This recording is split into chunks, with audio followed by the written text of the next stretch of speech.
வணக்கம், நான் உங்கள் ஜெயா. இன்றைக்கி நாம் இந்த வீடியோவில் சூசன் பேஸ்னெட் எழுதின ட்ராவல் ரைட்டிங் அண்ட் ஜெண்டர் இந்த புக்கோடைய சம்மரியை பார்க்கலாம் வாங்க. பொதுவாகவே நம்ம இந்த மாதிரி பயண கட்டுரைகளை ஆண்கள் தான் எழுதுவாங்க அப்படின்ற மாதிரி தான் நம்ம நினச்சிட்டு இருந்தோம்.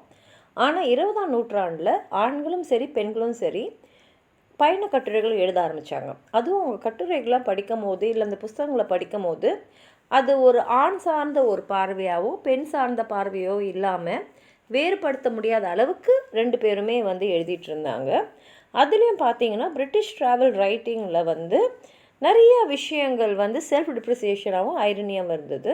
அதுவும் ஹென்ரி ஃபீல்டிங், ஜேன் ஆஸ்டன்லாம் இவங்களுக்கு ஒரு முன்னோடியாகவே இருந்தாங்க. அதாவது அவங்க போகிற வேறு வேறு இடத்த பற்றி பயணம் செஞ்சது அந்த இடத்துல இருந்ததை பற்றி இவங்க எழுதியிருக்காங்க. தற்கால எழுத்தாளர்களை பார்த்திங்கன்னா ரெட்மோண்ட் ஓஹானன் அப்புறம் எரிக் நியூபாய் இவங்க இந்த மாதிரி போகிறவங்க எழுதுகிறவங்க எக்ஸ்ப்ளோரர் ஹீரோவாக இருந்து எப்படி ஆன்டி ஹீரோஸாக ஆயிருக்காங்க அப்படின்றதையும் இவங்க எழுதியிருக்காங்க. 1970 17ஆம் நூற்றாண்டில் இருக்கக்கூடிய சில பெண்களுடைய ட்ராவல் அக்கௌண்ட்ஸை நம்ம நிறைய பார்க்க முடியுது. 20ஆம் நூற்றாண்டில் Rosita Forbes, Freya Stark, Gertrude Bell, Rebecca West இவங்கெல்லாம் நிறைய புத்தகங்கள் எழுதினாங்க. அதுக்கு வரவேற்பு இருந்தது. ஆனால் கூடிய சீக்கிரத்தில் என்னவோ தெரியல இவங்க எழுத்துக்கள்லாம் புதுசாக பதிப்பிக்கப்படலை. அதனால் இவங்க புத்தகங்களை முதல்ல ரிவைவல் பண்ணோன்னா அவங்கள எழுதின எழுத்துக்களை திருப்பி அவைலபிள் ஆக்கணும் அப்படின்றது தான். ஏன்னா படிக்கிறதுக்கு புத்தகங்கள் கிடைச்சா தானே மக்கள் படிப்பாங்க. ஸோ அதை செய்ய வேண்டிய கட்டாயத்தில் தான் எல்லாம் இருந்தாங்க.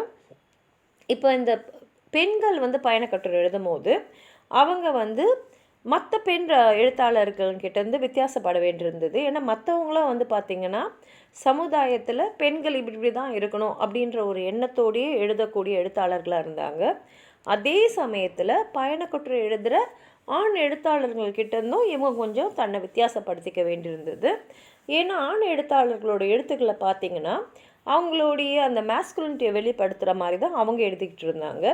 அதனால் இவங்க வழக்கமாக கதைகள் எழுதக்கூடிய பெண்கள்கிட்டேருந்தும் சரி பயண கட்டுரை எழுதக்கூடிய ஆண்கள்கிட்ட இருந்தும் தன்னை வித்தியாசப்படுத்த வேண்டிய மாதிரி தான் இவங்க எழுத வேண்டியிருந்தது. ஜேன் ராபின்சன் வேவர்ட் விமென் சொல்லிட்டு 1990 புத்தகத்தை வெளியிட்டாங்க. சாரா மில்ஸோட டிஸ்கோர்சஸ் ஆஃப் டிஃப்ரென்ஸ்ன்றது பெண்களுக்கு எவ்வளோ ஸ்ட்ரெஸ் இருக்குது அந்த பர்சனல்லையும் சரி இல்லை ரிலேஷன்ஷிப்ஸ் ஜென்ரலாகவும் பார்த்திங்கன்னா அவங்களுக்கு இருக்கக்கூடிய ஸ்ட்ரெஸ்ஸையும் வெளிப்படுத்துகிற மாதிரி இவங்க பயண கட்டுரைகள் எழுதிட்டு இருந்தாங்க. போஸ்ட் கொலோனியல் பெர்ஸ்பெக்டிவ்ஸில் பார்த்திங்கன்னா நிறைய கேள்விகள் இருந்தது.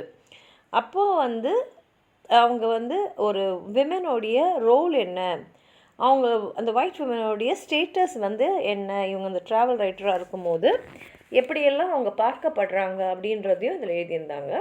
19th செஞ்சுரியில் பார்த்திங்கன்னா ரொம்ப ஃபிலந்த்ராஃபிக் ஆக்டிவிட்டீஸ்லேயும் ஏர்லி ஃபெமினிசமும் வெளிப்படுற மாதிரி இவங்களோட எழுத்துக்கள் அமைஞ்சிருந்தது.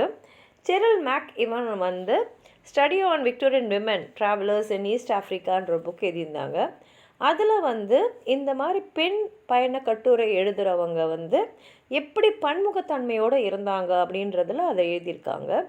அது மாத்திரம் இல்லாமல் இந்த பெண்ணிய சிந்தனைகள் இருக்கு இல்லையா, அது எப்படி சமுதாயமும் கல்ச்சுரலோடைய அந்த டிஃப்ரென்ஸில் ஒரு ப்ராடர் பெர்ஸ்பெக்டிவில் எழுதுகிற மாதிரி தான் அவங்களாம் எழுதிட்டு இருந்தாங்க. லேடி மேரி வாட்லி மான்டக் என்ற ஒரு பெண் பயண கட்டுரை எழுதுகிறவங்க அவங்க கான்ஸ்டாண்டினோபிளுக்கு போயிருக்காங்க 1716. எதுக்கு அவங்க போனாங்கன்னா அவங்களுடைய கணவரை பார்க்குறதுக்காக போனாங்க. அவங்க கணவர் டர்க்கியில் அம்பாசிடராக அப்பாயிண்ட் ஆயிருந்தார். அதனால் அவங்க மேற்கொண்ட பயணத்தை பற்றி எழுதியிருந்தாங்க. அதுக்கப்புறம் அவங்க இங்கிலாண்டில் திரும்பி வந்துட்டாங்க. அங்கேருந்து அவங்க எழுதின லெட்டர் எல்லாம் கூட அவங்க இறந்த பிறகு 1762 பப்ளிஷ் ஆச்சு. இதில் ஒரு பெண் எழுத்தாளர் அவங்களுடைய பயணத்தை அவங்க கண்ணோட்டத்தில் எப்படி பார்த்தாங்க அப்படின்றத பற்றி தான் அவங்க எழுதியிருக்காங்க. பின்னாடி பார்த்திங்கன்னா மாண்டேகோட லெட்டர்ஸ்லாம் இந்த யூரோப்பியன் ட்ராவலர்ஸை சேலஞ்ச் பண்ணுற மாதிரி அந்த டெண்டன்சியை சேலஞ்ச் பண்ணுற மாதிரியே இருந்தது. லூசி டஃப் கார்டனோட லெட்டர்ஸ் ஈஜிப்ட்லேருந்து அவங்க அவங்க கூட அதே சமயத்தில் எழுதின ஆண் எழுத்தாளர்களோடைய அந்த ஃபேண்டசைசிங்லேருந்து கொஞ்சம் கண்டெஸ்ட் பண்ணுற மாதிரி தான் இருந்தது. ஆனால் Lady Elizabeth Eastlake letters from the shores of the பால்டிக்கில் அந்த சோஷியல் டாக்குமெண்டேஷன் அவங்க அவங்க சகோதரியை பார்க்கறதுக்காக அவங்க எஸ்டோனியா போயிருந்தாங்க. அந்த கட்டுரை வந்து கிட்டத்தட்ட ஒரு சோஷியல் டாக்குமெண்டேஷனாகவே இருந்தது. அவங்க சகோதரி வந்து அதாவது இப்போ டேலின்னு சொல்கிறாங்க, அப்போ ரிவேலுன்றது எஸ்டோனியாவில் இருக்குது. அங்கே ஒரு லோக்கல் அரிஸ்டோக்ராட்டை அவங்க திருமணம் பண்ணதுனால அங்கே போயிருந்தாங்க. அவங்கள பார்க்குறதுக்காக தான் இவங்க அங்கே போயிருந்தாங்க.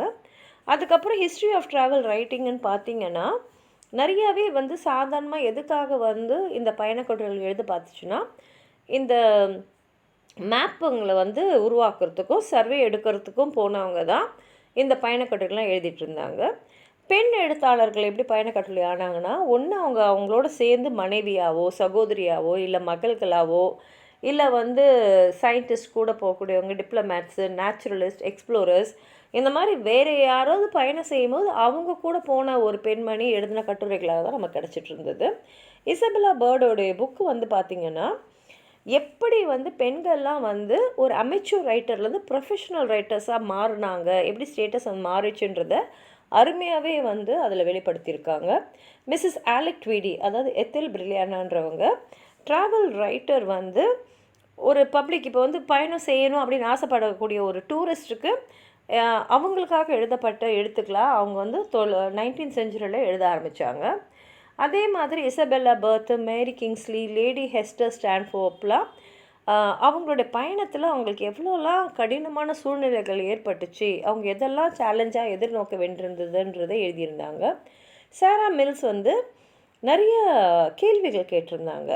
அதாவது வந்து எப்படி வந்து இந்த பெண்ணிய சார்ந்தவங்கெல்லாம் வந்து இந்த பெண்கள் பயணக்கட்டுரை எழுதுறத பார்க்குறாங்கன்றதை பற்றி கேள்வி கேட்டிருந்தாங்க. அதே சமயத்தில் இவங்க வந்து நிறைய சஜஷன்ஸும் அதில் கொடுத்துருக்காங்க. 20ஆம் நூற்றாண்டில் வந்து நிறைய பேர் வந்து இந்த பயணக்கட்டுரைகளை ஒரு டைலாக் ரைட்டிங் மாதிரி எழுதுனதுனால இது அவங்களுடைய பயணத்தோடைய ஒரு அக்கௌண்ட்டா இல்லை அவங்க ஏதாவது ஒரு கதையை எழுதியிருக்காங்களா, அந்த பயணத்துக்கு ஒரு கதை வடிவம் கொடுத்து, இல்லை இவங்க கதையை வந்து ஒரு பயணக்கட்டுரையாக எழுதியிருக்காங்களா அப்படின்ற ஒரு எண்ணமும் எல்லாருக்கும் வர மாதிரி எழுதியிருந்தாங்க. ரொசிட்டா ஃபோப்ஸுன்றவங்க இந்த மாதிரி வந்து இருக்கக்கூடிய டென்ஷன், அது வந்து அப்ஜெக்டிவ் அக்கௌண்ட்ஸாகவும் இருக்கலாம், இல்லை செல்ஃப் ட்ராமடைசேஷனும் இருக்கலாம். அதாவது அவங்க பயணத்தை வந்து ஒரு நாடகம் மாதிரி ஒரு கொஞ்சம் மிகைப்படுத்தி எழுதுறதெல்லாம் வந்து கொண்டு வந்தாங்க. இப்போ ஃபோப்ஸ் அவங்களோட பேர் தான் ரொசிட்டா. அவங்க வந்து அந்த போர்க்காலத்துலலாம் வந்து ரொம்ப பாப்புலரான ஒரு ட்ராவல் ரைட்டராக இருந்தாங்க. அதுலேயும் வந்து அவங்க வந்து இந்த லிபியன் டெசர்ட் பகுதியில் இருந்தக்கூடிய அந்த மிஸ்ட்ரி, சென்சுவாலிட்டி, ஃப்ரீடம் பற்றிலாம் நிறைய எழுதியிருக்காங்க. அதே சமயத்தில் இந்த ஃபோப்ஸ் வந்து கொஞ்ச நாளில் வந்து அவங்களுடைய எழுத்து வந்து பயணக்கட்டுரை இல்லாமல் அந்த ஜிப்சி மித்தை பற்றியெல்லாம் மாற்றிட்டு அவங்களோட ஆட்டோபயோகிராஃபியை ஜிப்சி இந்த சன்னு தான் 1944 வெளியிட்டாங்க. ஃபோப்ஸ் வந்து அவங்க வாழ்ந்த காலகட்டத்தில் வாழ்ந்த ஜெரோட் பெல், ஃப்ரேயா ஸ்டாக்கு இவங்கெல்லாம் வந்து அரப் வேர்ல்டை பற்றி எழுதும் போது இவங்க வந்து ஜிப்சி வேர்ல்டை பற்றி எழுதிட்டு இருந்தாங்க. இதில் வந்து ஜெரோட் பெல் வந்து முதல் பெண்மணின்னு சொல்லலாம். அதாவது ஆக்ஸ்ஃபோர்ட் யூனிவர்சிட்டியில் இவங்க வரலாறில் வந்து டிகிரி வாங்கியிருக்காங்க. அது மாத்திரம் இல்லாமல் மிடில் ஈஸ்டர்ன் பாலிட்டிக்ஸில் இவங்க ரொம்ப முக்கியமான பங்கு வகிச்சிருக்காங்க. ரொசிட்டா ஃபோப்ஸ் வந்து ஒரு புகழ்பெற்ற ட்ராவல் ரைட்டராக இருந்தாங்க. நிறைய அவார்ட்ஸ் வாங்கியிருக்காங்க. அது மாத்திரம் இல்லாமல் ராயல் ஜியோகிராஃபிக்கல் சொசைட்டிலேருந்து ஃபெலோஷிப்பும் வாங்கியிருக்காங்க. அவங்க காலகட்டத்தில் இருந்த ஸ்விஸ் எல்லா மெய்லர் அவங்க வந்து எழுத்தில் இருக்கக்கூடிய அந்த ஃபிசிக்கல் ஸ்ட்ரென்ஸும் அந்த எமோஷ்னல் அதாவது அவங்களோட எமோஷனை வெளிப்படுத்தாத ஆனால் எழுத்தில் கருத்து மட்டும் வர மாதிரி இருக்கக்கூடிய எழுத்துக்களை வெளிப்படுத்தினாங்க. டெவ்ரிலா மர்ஃபி, கெர்ட்ரூட் பெல், அப்புறம் ஃப்ரையா ஸ்டாக் மாதிரி எழுத்தாளர்கள்லாம் வந்து சுற்றுப்புறத்தை பற்றி நிறைய கேள்விகள் கேட்டிருக்காங்க. உலக வறுமையை பற்றி எழுதியிருக்காங்க. அப்புறம் இந்த பிளானட்டோட எதிர்காலம் வந்து எப்படி இருக்குன்றதெல்லாம் வந்து அவங்களோட எழுத்து மூலமாக கேள்விகளை எழுப்பியிருக்காங்க. சாரா வீலரோட டெரா இன்கோகிட்டா ட்ராவல்ஸ் இன் அண்டார்டிகாவில் வந்து 20வது நூற்றாண்டை பற்றி நிறையவே வந்து கேள்விகளையும் சஜஷன்ஸும் எழுதியிருக்காங்க.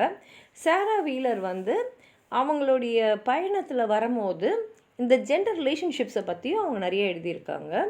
அப்புறம் ஜான் மாரிஸ்ன்றவங்க அவங்களும் ஒரு புகழ்பெற்ற ட்ராவல் ரைட்டர், 20ஆம் நூற்றாண்டை சேர்ந்தவங்க.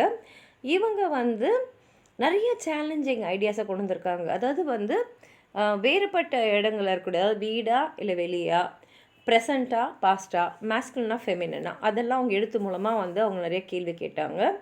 அவங்க வந்து எங்கே ட்ராவல் பண்ணாலும் சரி, அந்த இடத்தோடு நம்ம ஒன்றி போகணும், அந்த இடத்த வந்து முழுமையாக புரிஞ்சுக்கணும் அப்படின்றத அவங்க எழுத்து மூலமாக வெளிப்படுத்துனாங்க. 19ஆம் நூற்றாண்டில் பார்த்திங்கன்னா பெண் பயண கட்டுரை எழுதினவங்கெல்லாம் வந்து ரொம்ப பெண்களை சார்ந்து அவங்கள கவரக்கூடிய விஷயங்கள்லாம் நிறைய எழுதிட்டு இருந்தாங்க. அதாவது வந்து அவங்க போன இடத்துல அவங்க பார்த்த அந்த உடைங்களை பற்றி, வீட்டில் வந்து வாழ்க்கை எப்படி இருக்குது, அப்புறம் ரொமான்டிக் எபிசோட்ஸு, அப்புறம் பெண்கள் வந்து எப்படிப்பட்ட கஷ்டங்களெல்லாம் அந்தந்த ஏரியாவில் வந்து சந்திக்கிறாங்க அப்படின்றதெல்லாம் எழுதியிருந்தாங்க. இலா மைலட் அப்புறம் கெட்ரூட் பெல் எல்லாம் வந்து 20ஆம் நூற்றாண்டில் பெண்கள், அதாவது வந்து நவீன பெண்கள் வந்து எந்தெந்த விஷயத்துக்கெலாம் ரொம்ப ஸ்ட்ரகிள் பண்ணிட்டு இருக்காங்கன்றத அவங்களோட எழுத்து மூலமாக வந்து எடுத்துனாங்க. இப்போ ட்ராவல் ரைட்டிங் வந்து இப்போ ரொம்ப பாப்புலர் ஆகிட்டு அது நிறைய விஷயங்கள் அது மூலமாக வந்திருக்கு. அதாவது ட்ராவல் ரைட்டிங்கிறது மெயின் டாப்பிக்காகவும் ஜப்ஷான்ஸ் வந்து நிறைய வந்திருக்கு. அதாவது ஆல் ஆக்ஷன், இல்லை heroic figures, ironic text, scholarly detail, superficial anecdotes, casual conversations, spiritual experiences, அப்புறம் செல்ஃப் கொஸ்டனிங், அப்புறம் லிரிக்கல் ஒர்க்ஸ்ன்னு சொல்லிட்டு இந்த ட்ராவல் ரைட்டிங்கை மெயினாக வச்சு அதில் வந்து சப் ஷான்ஸாக இதெல்லாம் வந்திருக்கு இப்போது. அதனால் இது இலக்கியத்தில் வளர்ந்துட்டு இருக்கக்கூடிய ஒரு முக்கியமான எழுத்து வடிவங்களில் ட்ராவல் ரைட்டிங்கும் ஒன்றுன்றதை நம்ம புரிஞ்சிக்கலாம். இது வந்து அந்த புக்கோடைய ஒரு ஷார்ட் சம்மரி. உங்களுக்கு எதாவது எழுதணும்னு நினச்சிங்கன்னா கீழே இருக்கிற கமெண்ட் பாக்ஸில் எழுதுங்க. இந்த வீடியோவை லைக் பண்ணுங்கள், உங்கள் ஃப்ரெண்ட்ஸோடு ஷேர் பண்ணுங்கள். சப்ஸ்கிரைப் பண்ணாதவங்களாம் ப்ளீஸ் சப்ஸ்கிரைப் பண்ணி சப்போர்ட் பண்ணுங்கள். நன்றி.